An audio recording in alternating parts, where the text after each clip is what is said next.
Hello everyone, and welcome back to another episode of Whispers from the Void. This is the start of another long-running series we will have on the channel. I will be diving deep into the beings and creatures that make up the world that these mysterious cults worship. Today we start with the first of these on an ever-growing list. Nightgaunts first appeared in the works of H.P. Lovecraft and are described as such: eerie, faceless beings with smooth black skin, membranous wings, and a penchant for tickling their victims with their vicious talons. However, their origins can be traced back to older myths and legends. In many cultures, there are tales of nocturnal creatures that carry people off into the night, embodying our fears of darkness and the unknown. To delve deeper into this, let's hear from Dr. Connor O'Donnell, our expert in mythology and folklore. Thank you, Alex. Nightgaunts are fascinating creatures that have permeated various cultural myths throughout history. While Lovecraft popularized them, their essence can be traced to ancient legends. In Babylonian mythology, there were creatures called the Alu, faceless demons that would paralyze and suffocate their victims in their sleep. Similarly, medieval European folklore speaks of dark entities that abduct people at night, leading to tales of mysterious disappearances. These stories are not just confined to the West. In Japan, the Tengu are bird-like creatures that are said to abduct those who wander alone at night. But how do these myths manifest in different cultures? Dr. Anika Banerjee will shed light on this. Nightgaunts tap into our primal fears of helplessness and vulnerability. The idea of being taken against our will, of being at the mercy of an unknown force. It's a powerful and terrifying concept. These creatures symbolize the loss of control and the invasion of our most private spaces, our minds and our dreams. For instance, in the Caribbean, there's a folklore about the Sukuyon, a night creature that takes on a fiery form and attacks people in their sleep, draining their life force. These stories, although culturally specific, share a common theme: the fear of the unseen and the uncontrollable. Their presence in our dreams and their ability to manipulate our subconscious adds another layer to their terror. Let's hear more from Raven Nightshade on this aspect. Nightgaunts are often seen as messengers or servants of darker power. They navigate the realms of dreams and nightmares, crossing the boundaries between the conscious and the subconscious. In many occult traditions, they are believed to be omens of significant change or warnings of impending danger. Their faceless nature suggests that they represent the unknown and the unknowable, making them all the more frightening. Dreams are a vulnerable space for many, a place where the subconscious mind processes our deepest fears and anxieties. Nightgaunts exploit this vulnerability, making their attacks not just physical, but psychological as well. In modern times, tales of Nightgaunt encounters continue to surface. These stories often reflect contemporary anxieties and fears. Dr. O'Donnell, can you elaborate on this? Certainly, Alex. Nightgaunts have found their way into modern culture through literature, films, and even video games. They embody our collective fears of the dark, the unseen, and the uncontrollable. For example, in the popular video game Bloodborne, creatures resembling Nightgaunts appear as otherworldly beings that haunt the player. In literature, authors like Stephen King have incorporated similar entities into their horror stories, tapping into a timeless fear of being hunted by faceless predators. Their presence in popular culture serves as a reminder that some fears are timeless. They adapt to reflect our current societal fears, such as the loss of privacy in the digital age or the existential dread of climate change.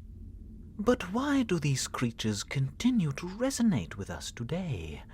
Raven Nightshade, your thoughts? Nightgaunts represent the archetype of the shadow, those parts of ourselves in our world that we fear to confront. They force us to face our inner demons and the darkness within. By exploring these stories, we can better understand our fears and perhaps find ways to overcome them. For instance, the facelessness of the Nightgaunts can be seen as a metaphor for the unknown aspects of our psyche. Carl Jung's concept of the shadow describes these hidden parts of ourselves that we refuse to acknowledge. Confronting the Nightgaunt, then, becomes a journey of self-discovery and personal growth. The impact of Nightgaunts on our psyche and culture cannot be overstated. These creatures, born from the depths of our fears, continue to haunt our collective consciousness. But what do we really know about their origins and their role within the mythos? For that, we turn back to Dr. O'Donnell. Nightgaunts are not just products of folklore and imagination. They have a distinct place in Lovecraft's mythos. According to Lovecraft, Nightgaunts dwell in the Dreamlands, a vast, surreal dimension that overlaps with our own world through dreams. They serve the Great Old Ones and other eldritch deities, acting as their messengers and enforcers. They are known to patrol the night skies, abducting those who venture too deep into forbidden knowledge or blasphemous rites. This concept of being punished for our intellectual hubris ties back to many ancient myths where humanity's quest for forbidden knowledge often leads to dire consequences. Indeed, the idea that there are limits to what we should know is a recurring theme in many myths and legends. Dr. Banerjee, how do Nightgaunts fit into the broader tapestry of mythological creatures that enforce such boundaries? Nightgaunts are akin to many mythological guardians and punishers who protect sacred or forbidden knowledge. In Greek mythology, the Furies are relentless enforcers of moral order, punishing those who defy the gods. In Hindu mythology, the Rakshasas are powerful demons that guard sacred texts and holy places, attacking those who seek to misuse their knowledge. Nightgaunts, in this context, are guardians of the cosmic order, enforcing the boundaries between the known and the unknown. Their abductions are not just physical, but symbolic, representing the consequences of transgressing those boundaries. Their symbolic role is as significant as their physical presence. Let's explore this further with Raven. Nightgaunts embody the fear of the unknown and the unknowable. Their facelessness strips them of individuality, making them symbols of our deepest, most primal fears. In many occult traditions, the faceless entities represent the void, the ultimate unknown that lies beyond our comprehension. Nightgaunts, by navigating the realms of dreams, become bridges between our conscious fears and our subconscious anxieties. They force us to confront the parts of our psyche that we try to hide, making them potent symbols in both mythology and modern storytelling. Nightgaunts embody the fear of the unknown and the unknowable. Their facelessness strips them of individuality, making them symbols of our deepest, most primal fears. In many occult traditions, the faceless entities represent the void, the ultimate unknown that lies beyond our comprehension. Nightgaunts, by navigating the realms of dreams, become bridges between our conscious fears and our subconscious anxieties. They force us to confront the part of our psyche that we try to hide, making them potent symbols in both mythology and modern storytelling. This brings us to an important question. How do modern encounters with Nightgaunts reflect our contemporary fears and societal changes? Dr. O'Donnell, what can you tell us about modern sightings and stories of these creatures? Modern stories of Nightgaunt encounters often mirror the anxiety of the times.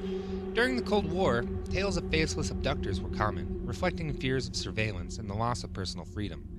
In today's digital age, these stories have evolved to include themes of technological invasion and data privacy.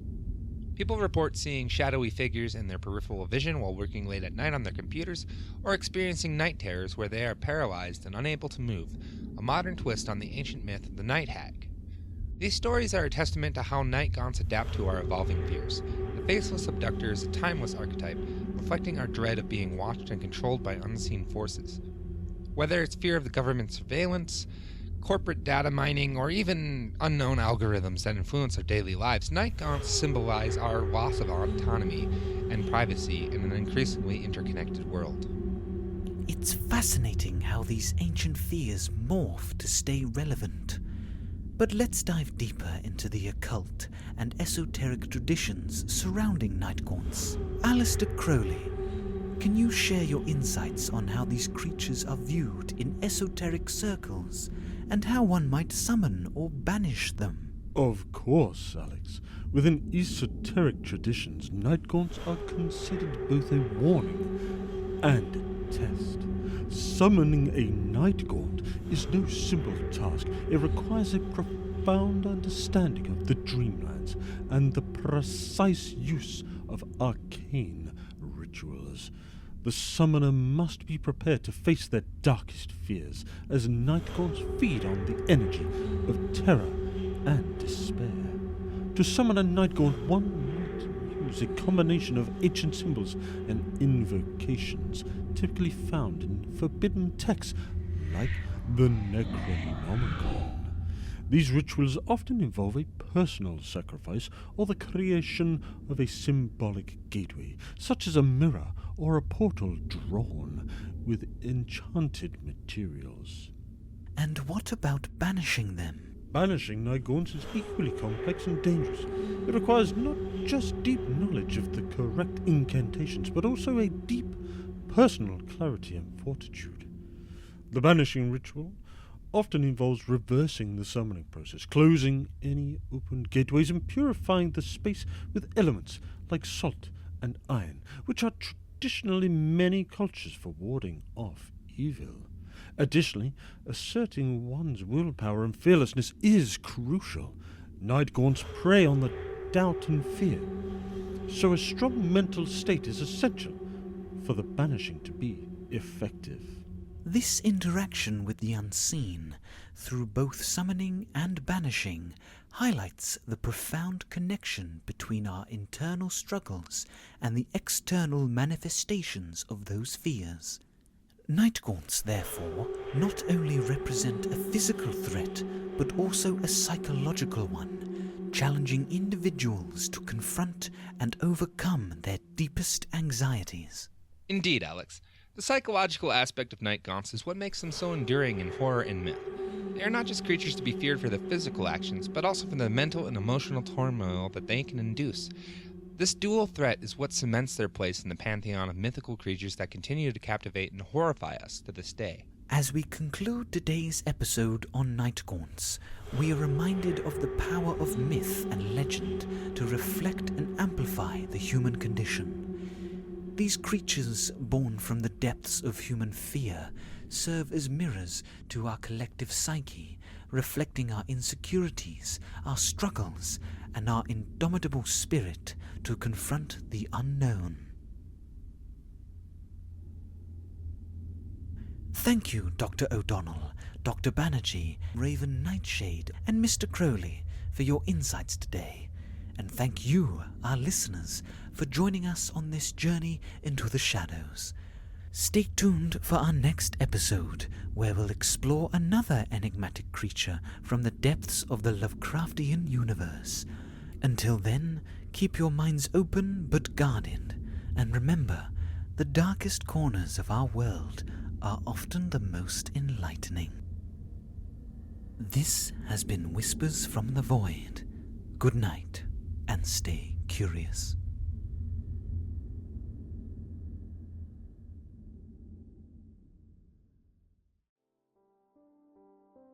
Hey y'all, this is Caesar. I just want to say thanks for listening to the minisode.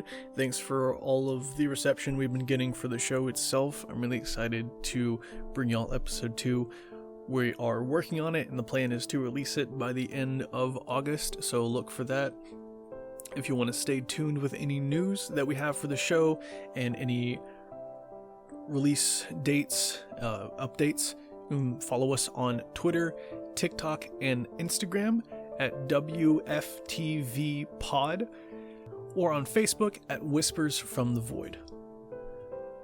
If you like this, you want to support the show, you want some early access content, some behind the scenes stuff, some things that's not going to be released publicly, you can find that on our Patreon at Whispers from the Void. All of that stuff, all of the links is going to be listed in the show notes below. Thank you all so much for watching, for listening. I am so excited for you to hear what we have in store for you for the rest of the show itself and for episode 2 that's coming up. So, with that being said, I'm going to go work on that. You have a wonderful rest of your day. Thanks for listening, and we will see you next time. Bye-bye.